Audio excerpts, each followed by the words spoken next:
Le silence engloutit la nuit resplendissante, les paysages urbains dominant la région comme des montagnes créées par l'homme.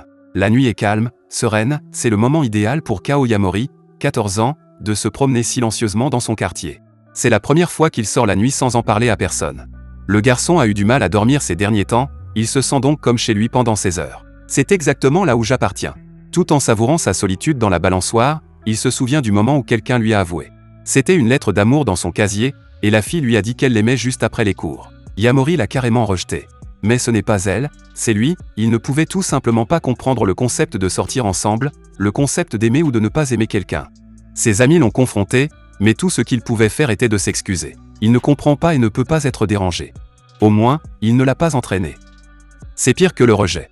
Après être allé trop forte à la balançoire, Yamori perd son élan. Il saute et tombe la tête la première sur le sol, le blessant. Plus tard, il s'assied sur le banc, faisant défiler son téléphone pour un éventuel remède à son insomnie. Certains disent qu'il devrait en parler à sa famille, ou peut-être à quelqu'un en qui il a confiance. Ce ne serait pas un problème s'il avait quelqu'un à qui faire confiance. Yamori n'a pas beaucoup d'amis, mais encore une fois, il est tout seul en ce moment. Pas de parents ni de personnes âgées à proximité. Qui va le réprimander? Il tombe alors sur un distributeur automatique lumineux, comme si le destin le tentait d'aller boire. Appelez ça du désespoir, appelez ça un jeune de 14 ans avec de faibles capacités de prise de décision, mais Yamori va jusqu'au bout. Il insère une pièce de monnaie, transpirant de partout car ce sera la première fois qu'il boit. Soudain, une fille encapuchonnée apparaît à côté de lui. « Oh, tu achètes de l'alcool ?» dit-elle en le choquant et en lui faisant appuyer sur le bouton. Dans sa panique, Yamori commence à s'enfuir, mais la fille le retient fermement. Elle n'achète pas ses mensonges, mais il n'a pas à s'inquiéter car elle n'appellera pas les flics ou quoi que ce soit. Yamori la regarde lentement alors qu'elle enlève son sweat à capuche, révélant un joli visage qui ressemble un peu à Toga de My Hero. Pour une raison quelconque, Yamori marche avec cette femme. Eh bien, il ne sait pas vraiment si c'est une femme, mais il est curieux de savoir pourquoi cet inconnu veut l'aider. Alors qu'il marche le long de la route, la dame lui pose des questions rhétoriques sur les raisons pour lesquelles les gens ne peuvent pas dormir la nuit. Est-ce parce qu'il y a une émission qu'ils veulent regarder ou quelque chose qu'ils doivent faire? En fin de compte, cet étranger pense que l'insomnie des gens se résume à une seule raison, ils n'ont pas profité au maximum de leur journée. Se heurtant à 3 personnes gaspillées assises sur un banc, la dame les salue avec désinvolture mais joyeusement. Elle dit à l'incrédule Yamori que la nuit est le moment de la liberté, c'est le moment idéal pour libérer ses inhibitions. Que cette chanson Arctic Monkey. En entendant cela, Yamori retourne vers les 3 ivrognes et les salue joyeusement, ce qu'ils lui rendent. C'est étrange pour lui, mais il se sent bien. Comme il commence à s'endormir, la dame le conduit à son appartement, qu'il suit sans poser de questions. Yamori est choqué par l'état de son appartement, il n'y a aucun meuble en vue. Un seul futon, une radio et d'autres bibelots.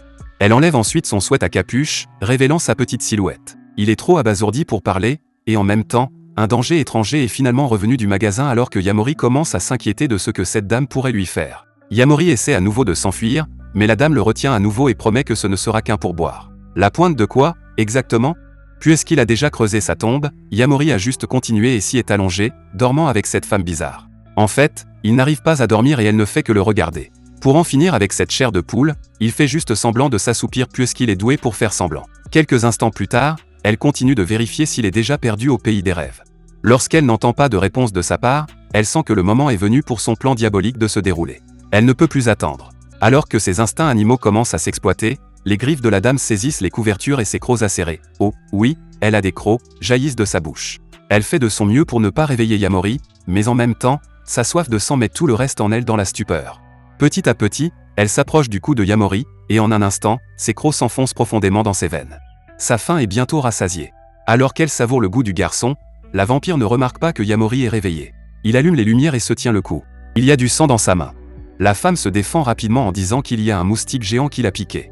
Heureusement, elle a pu l'obtenir avec une bonne gifle. La pauvre Yamori ne peut répéter ses paroles qu'en tenant sa tête entre ses mains.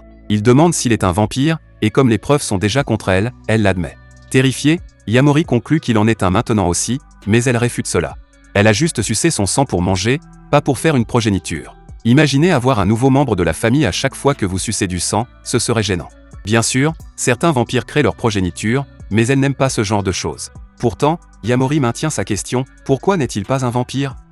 Elle semble hésitante à répondre à cette question pour une raison quelconque, mais après quelques agacements, elle révèle qu'une personne doit tomber amoureuse d'un vampire pour en devenir un. Son visage est incroyablement rouge quand elle dit cela, ce qui déconcerte Yamori. Ils sont de retour dans la cour de récréation et le vampire boit de l'alcool. Elle précise en outre que si un humain amoureux d'un vampire se fait mordre par ce vampire, il devient la progéniture du vampire. Tout comme la façon dont les humains copulent pour avoir des enfants. Ce mot énerve Yamori, ce qui la fait rire et lui demande son âge. Il lui dit qu'il a 14 ans, ce qui lui fait le traiter de jeune punk. Les garçons de son âge n'y pensent-ils pas de toute façon? Yamori non. Il ne comprend même pas la notion d'être affectueux avec quelqu'un. Il n'aime pas les filles, il n'aime pas les garçons, il s'ennuie juste de sa vie. C'est pourquoi il a arrêté d'aller à l'école et a essayé de trouver du réconfort dans l'obscurité de la nuit. Avec cela, elle défie la gravité et flotte dans les airs, lui demandant ce qu'il pense de sa première soirée et de sortir de la norme. Elle dit à Yamori qu'il a le droit de se coucher tard le soir et de ne pas dormir tant qu'il n'est pas satisfait de sa journée. Cependant, Yamori a autre chose en tête. Se levant, il lâche « Transforme-moi en vampire ». Elle est stupéfaite par sa demande et lui rappelle les règles, il doit être amoureux d'un vampire. Il lui assure simplement qu'il sait dans quoi il s'embarque. Pour la première fois de sa vie, il veut être quelque chose et ne veut pas rejeter ce sentiment rare. Alors, s'il te plaît, laisse-moi tomber amoureux de toi, s'exclame Yamori. Elle lui dit fermement que ce n'est pas dans ses plans de créer une progéniture. Elle ne fera rien d'autre que sucer son sang comme le ferait n'importe quel vampire typique. Ce sera à Yamori s'il tombe amoureux d'elle ou non. Avec cela, elle se présente enfin comme Nazuna Nanakusa. Au bord d'un gratte-ciel, Nanakusa dit à Yamori que le sang humain a meilleur goût la nuit, surtout quand ils sont sur le point de dormir ou de rêver. C'est parce que le sang imprègne la nuit. Yamori se demande pourquoi ils sont sur le toit, et Nanakusa lui dit qu'elle veut infuser plus de la nuit en lui. Il est confus par son raisonnement puisqu'il prévoit de rester debout, de toute façon.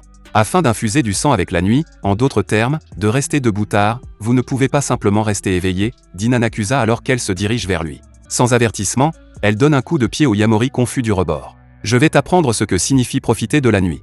C'est fini. Yamori hurle alors qu'il s'effondre du gratte-ciel. Avant qu'il ne s'en rende compte, Nanakusa apparaît devant lui. La nuit s'anime, la ville endormie bourdonne de couleurs. En toute confiance, elle déclare que la nuit est faite pour s'amuser. Amusons-nous, mon garçon.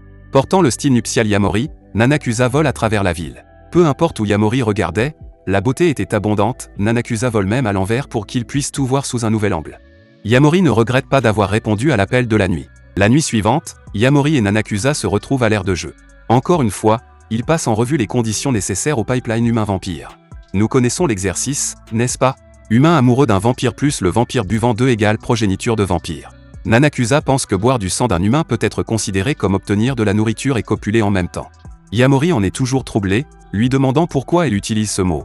Mais Nanakusa le taquine encore plus et fait ce geste de la main grossier que vous ne pouviez pas arrêter de faire après l'avoir appris à l'âge de 10 ans. Après l'avoir taquiné, le vampire rappelle à Yamori de ne pas oublier son objectif. Être un vampire. Elle demande alors à Yamori de la laisser goûter à nouveau son sang, et il s'exécute immédiatement. Sans hésiter, il découvre son coup, lui disant de s'y mettre. La vue dérange tellement Nanakusa, c'est comme s'il lui avait montré autre chose. Comme s'il lui avait montré sa collection Hot Wheels, vous savez. Les dames adorent les Hot Wheels. Elle commente à quel point la vue est obscène avant de lui dire qu'il ne devrait pas faire ça. Si elle suce à nouveau son sang, le timing est essentiel. En marchant, Nanakusa fait savoir à Yamori que son sang a très bon goût. Une nuit, Yamori est seul et ne sait pas où trouver Nanakusa. Bien qu'il soit conscient qu'il ne se transformera pas en vampire de sitôt, il la cherche toujours jusqu'à ce qu'elle se montre enfin. Apparemment, elle cherchait une personne au hasard pour être sa poche de sang. En entendant cela, Yamori l'appelle immédiatement un diable flirteur. Nanakusa est confuse parce que comment, je vous prie, est-elle en train de flirter si elle cherche juste un repas comme la façon dont un humain cherche quelque chose de bon à manger? Imaginez que le gars de votre McDonald's local vous traite de pute pour avoir rendu visite à Wendy. Yamori lui rappelle qu'elle lui a dit que manger pour un vampire, c'est aussi comme faire l'amour, donc cela signifie essentiellement qu'elle cherche quelqu'un avec qui copuler. C'est logique, pense Nanakusa, mais c'est ainsi que les vampires survivent, et elle ne peut pas s'en empêcher. Yamori lui dit qu'il a du mal à la chercher et qu'ils doivent communiquer ou se rencontrer pour que ce soit plus facile. Sur ce, Yamori demande le numéro de téléphone de Nanakusa. Nanakusa lui demande s'il utilise Line, mais il dit non. Eh bien, elle non plus.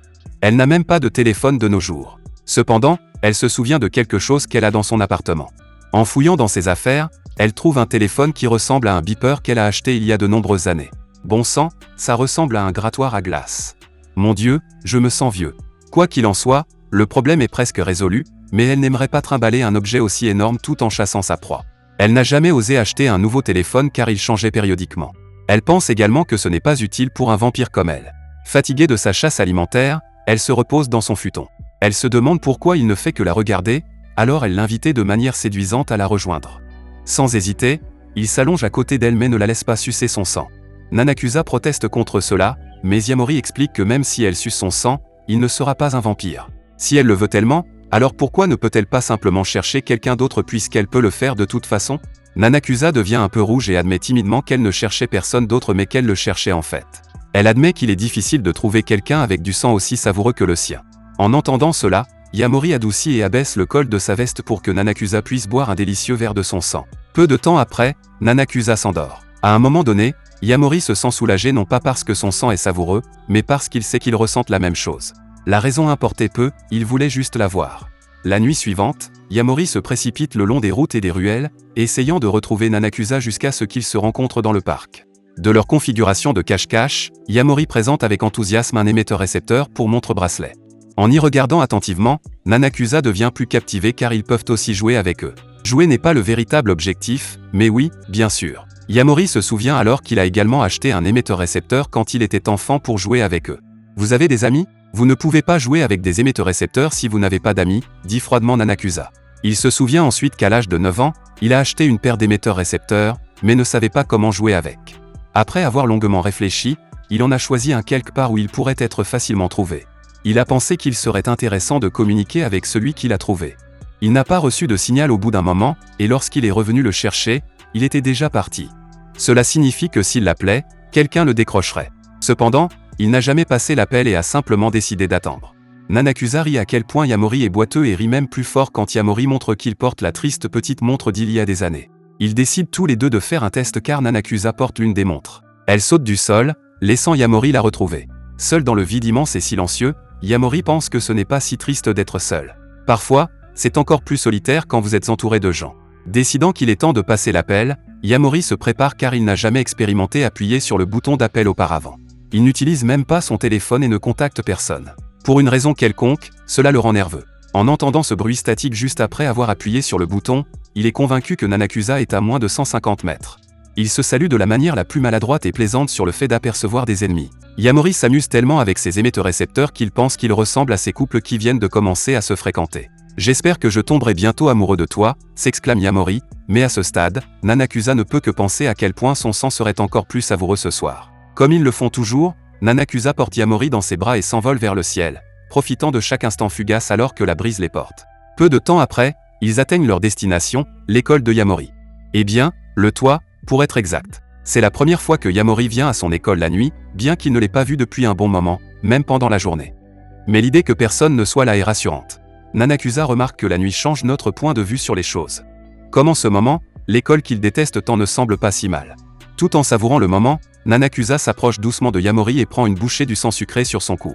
Cela rend instantanément Nanakusa heureux, alors qu'il a l'impression que cette morsure était particulièrement sale. Elle est d'accord, disant que le faire dans l'enceinte de l'école ne fait que crier un comportement indécent. En analysant davantage Nanakusa, Yamori se rend compte qu'elle aime les blagues obscènes mais qu'elle est gênée lorsqu'elle parle de romance. Nanakusa n'a peut-être jamais été intime avec personne auparavant. Sur ce, Yamori l'appelle Nazuna-chan, ce qui rend le vampire maladroit avec lui.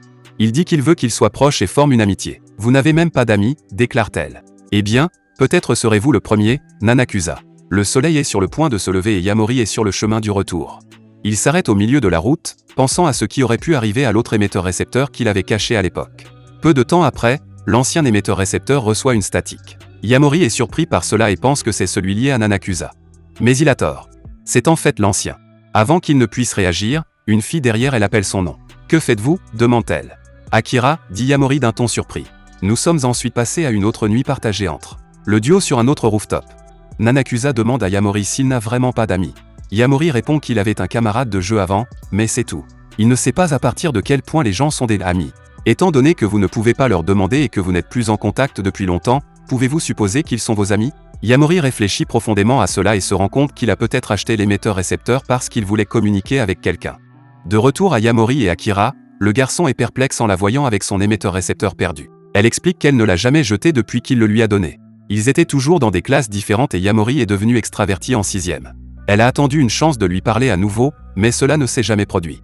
Akira attendait également le signal d'appel de Yamori, mais il n'en a jamais envoyé.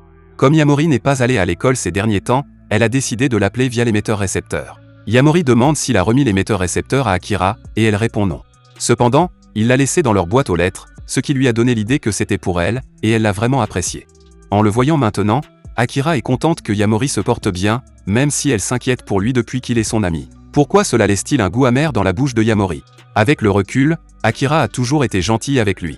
Elle avait l'habitude de s'asseoir avec lui pendant qu'il profitait de son temps calme, regardant les fourmis transporter un insecte mort. Il est peut-être un peu bizarre, mais Akira l'a toujours rejoint dans tout ce qu'il jugeait amusant ou important. Heureusement, à cela. Nous sommes amis, n'est-ce pas? Maintenant que c'est clair pour Yamori, il demande pourquoi elle porte son uniforme à 4 heures du matin. Elle est sur le point d'aller à l'école et adore faire de longues promenades, elle se lève donc tôt. Sachant que Yamori rentre chez elle pendant cette période, elle l'invitait à la revoir demain au même endroit, à la même heure. Yamori fait un détour par l'appartement de Nanakusa avant de rentrer chez lui. Grâce à l'émetteur-récepteur, il signale qu'il a un ami. Depuis lors, c'est une routine pour Yamori de rencontrer Akira après avoir vu Nanakusa.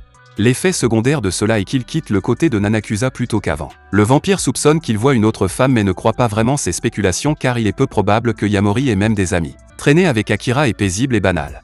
Il ne parle pas beaucoup. Yamori, cependant, se rend compte qu'elle était joyeuse, mais qu'elle agit différemment. Il demande si elle s'amuse avec lui, et elle répond oui, même si s'asseoir seul dans un parc est tout ce qu'ils font. Avec cette réponse simple, il est facile pour Yamori de supposer qu'Akira l'aime peut-être. Derrière un arbre non loin d'eux, Yamori aperçoit Nanakusa avec son sourire moqueur et diabolique. Avant même qu'il ne puisse faire quoi que ce soit, Nanakusa court déjà à la hâte vers eux, rendant Yamori nerveux jusqu'aux os. Le vampire s'empresse d'attraper l'épaule de Yamori, le taquinant à propos d'être panky avec une autre femme. Elle assure même à Akira que sa relation avec Yamori est purement physique. En voyant comment il s'adresse de manière si familière, Akira sent qu'il y a quelque chose entre eux. Les deux têtes d'œuf nient rapidement cela, mais Akira insiste sur le fait que Yamori aime Nanakusa. Pour prouver un point, Nanakusa demande à Yamori de se lever, et là, elle attrape Yamori et lui mord le cou. Akira est surprise par la scène qu'elle vient de voir mais est plus préoccupée par les marques de morsure sur le cou de Yamori. Réalisant que Nanakusa a bu le sang de Yamori, Akira lui demande ce qu'elle est, ce à quoi Nanakusa répond fièrement, un vampire, bien sûr. Dans un café, Akira demande pourquoi Yamori laisse Nanakusa boire son sang et si c'est la raison pour laquelle il ne va plus à l'école. Elle ne voulait pas le pousser, alors elle n'a pas demandé pourquoi il ne va plus à l'école. Mais vu que son ami traîne avec un vampire effrayant, elle doit savoir ce qui se passe. Yamori répond qu'il pensait qu'il allait bien à l'école jusqu'à ce qu'il ne puisse plus être dérangé. Il ne s'amusait plus, alors il a choisi de s'en éloigner. Quand cela se produit, comment êtes-vous censé gérer cette émotion? On dirait qu'il se pose la question, mais Akira l'entendait tout de même. Bien qu'il garde une bonne emprise sur lui-même, il est douloureusement clair qu'à la fin de la journée, ou de la nuit, il n'est qu'un jeune garçon vulnérable, luttant avec sa place dans le monde, avec ses émotions, avec sa vie. À son tour, Akira admet qu'elle ne veut pas aller à l'école, elle ne veut pas non plus rentrer à la maison, mais elle doit le faire. Il y a même des moments où elle ne peut pas dire si ses amis sont toujours ses amis, alors elle est ravie de revoir Yamori après un certain temps. Akira pose sa main sur les genoux de Yamori et l'invite à revenir à l'école. Elle lui assure sincèrement que ce serait amusant pour elle de l'avoir avec lui. Au milieu de leur conversation sérieuse, l'aura change alors que Nanakusa termine sa bière. Elle trouve vraiment Akira intéressante, mais elle ne semble pas lui faire confiance. Avant de partir, elle provoque Akira. Si elle est vraiment l'amie de Yamori, pourquoi lui a-t-il fallu si longtemps pour le contacter? Bien sûr, elle ne paie pas ses boissons. Yamori laisse de l'argent à Akira et suit le vampire. Il ne sait toujours pas si elle est en colère contre lui, mais en même temps, il ne sait pas pourquoi elle serait même en colère contre lui en premier lieu. Il arrête Nanakusa, lui demandant si elle est en colère. Étant si solitaire, tout cela est nouveau pour lui, mais il fait de son mieux pour comprendre ce qui se passe, pour communiquer avec le Nanakusa peu coopératif, qui est censé avoir tant d'années de plus que lui. Elle a ce vieux téléphone, n'est-ce pas? Comment suis-je censé savoir si tu ne me dis pas pourquoi tu es en colère? Yamori crie, tandis que Nanakusa crie alors sur lui, le traitant d'idiot. Il devrait se taire. Apprenez à penser par vous-même. Nanakusa, très irrité, bondit, le renverse, avant de s'envoler vers Dieu sait où pendant que Yamori continue de la poursuivre. Il la cherche partout, mais il ne trouve tout simplement pas le vampire maussade. Il finit par trébucher sur les escaliers d'un pont supérieur, se blessant dans le processus. Il s'assoit pour se reposer, espérant avoir des nouvelles de Nanakusa avant la fin de la nuit. Heureusement, l'émetteur-récepteur produit une statique et Yamori s'excuse rapidement d'avoir mis Nanakusa en colère. Il veut savoir pourquoi elle était en colère afin de pouvoir se rattraper. Nanakusa apparaît soudainement sur la clôture du pont et rit à l'idée que leur relation mérite d'être réconciliée parce que, rappelez-vous, c'est purement physique. Pourtant, il lui demande de mettre cela de côté pour l'instant puisqu'il veut vraiment la comprendre. Enfin, Nanakusa explique qu'elle vient d'être cochée. Cela confond davantage Yamori, si en colère et coché sont des choses différentes? Contrairement à la croyance de Yamori, Nanakusa affirme qu'elle n'est pas en colère parce qu'il a vu un ami en secret. Elle dit même qu'elle est heureuse qu'il ait un ami. Mais ce qui l'a dérangé, c'est le temps qu'il a fallu à Yamori pour répondre à Akira quand elle lui a dit de venir à l'école avec elle. Il prend un moment pour traiter cela, et quand il le fait, il ne peut pas croire qu'elle soit contrariée par cela. Souriant, il explique qu'il lui a fallu un certain temps pour répondre car il ne savait pas comment il devait s'y prendre pour dire à son ami humain qu'il ne voulait pas aller à l'école puisqu'il voulait être un vampire. Une fois les choses clarifiées entre eux, Nanakusa remarque la blessure saignante de Yamori et lui demande ce qui s'est passé. Après son explication, Elle tient soudainement son visage et le rapproche du sien. Et juste comme ça, leurs lèvres s'entrelacent pendant quelques secondes. Yamori est abasourdi, il est pratiquement gelé, à l'exception de ses mains qui tremblent. Ami humain, répète Nanakusa. Alors, cela signifie-t-il que vous avez aussi un ami vampire? Nanakusa fait ses adieux à Yamori, s'adressant même à lui comme son ami avant de s'envoler. Encore trop abasourdi pour parler, Yamori pense à la façon dont les amis ne s'embrassent généralement pas. Peut-être que ce sentiment déroutant à l'intérieur de lui se transformera en quelque chose de concret, quelque chose qui le rapprochera de ses espoirs de devenir un vampire. Mais au final, peut-être qu'il est un vampire n'est pas ce qui est important. Au début, il se disait qu'il se sentait libre, qu'il appartenait à la nuit. Mais peut-être viendra-t-il un moment où il se sentira ainsi pendant la journée, où il n'aura pas besoin de l'appel de la nuit pour se sentir vivant. Merci d'avoir regardé. Si vous avez aimé la vidéo et que vous souhaitez aider la chaîne à grandir, laissez un like, un commentaire et abonnez-vous.